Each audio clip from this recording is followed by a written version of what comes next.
শেখ হাসিনাকে কবরস্থানে পাঠাতে হবে। গত ১৯ মে রাজশাহীর পুঠিয়া উপজেলার শিবপুর হাইস্কুল মাঠে চলছিল মহানগর ও জেলা বিএনপির এক রাজনৈতিক কর্মসূচি। এতে অংশ নিয়ে বক্তব্য রাখেন জেলা বিএনপির আহ্বায়ক আবু সাইদ চাঁদ। বক্তব্যের এক পর্যায়ে দলীয় আন্দোলনের প্রসঙ্গ টানেন তিনি। একাধিক দফা আর দাবির আন্দোলন থেকে সরে এসে ঘোষণা করেন এক দফা, যা কিনা বঙ্গবন্ধু কন্যা ও প্রধানমন্ত্রী শেখ হাসিনাকে প্রকাশ্য দিবালোকে হত্যার হুমকির ইঙ্গিত বহন করে। ২৭ দফা ১০ দফার মধ্যে আমরা নাই, এক দফা শেখ হাসিনাকে কবরস্থানে পাঠাতে হবে।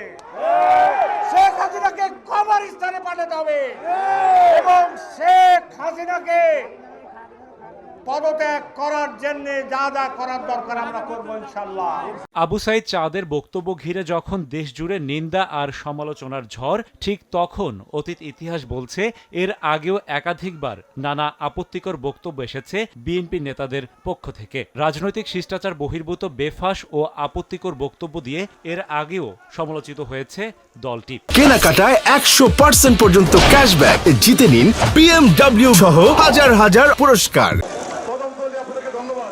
গত বছরের ২৩ মে রাজধানীর তোপখানার জাতীয় প্রেস ক্লাবের সামনে দলীয় কর্মসূচিতে কেন্দ্রীয় নেতাদের সামনে বক্তব্য রাখেন স্বেচ্ছাসেবক দলের সাবেক সাধারণ সম্পাদক আব্দুল কাদের ভূঁইয়া জুয়েল। বক্তব্যের এক পর্যায়ে টেনে আনেন ১৯৭৫ সাল। বলেন, প্রয়োজন হলে আবারও অস্ত্র হাতে নিতে প্রস্তুত দলটি।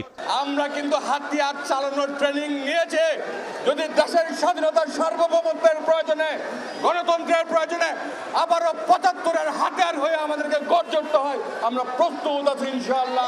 এর আগে ছাত্রদলের সাবেক সাধারণ সম্পাদক ইকবাল হোসেন শ্যামলের ছবিসহ এক ফেসবুক আইডি বিতর্কের জন্ম দেয়। ৭৫-এর হাতিয়ার গর্জে উঠুক আরেকবার ছাড়াও ওই আইডির ইন্ট্রোতে আরও লেখা ছিল, ভারতের দালালেরা হুঁশিয়ার সাবধান।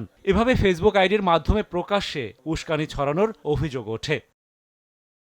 রাশেদ বাপ্পি, সময় সংবাদ, ঢাকা।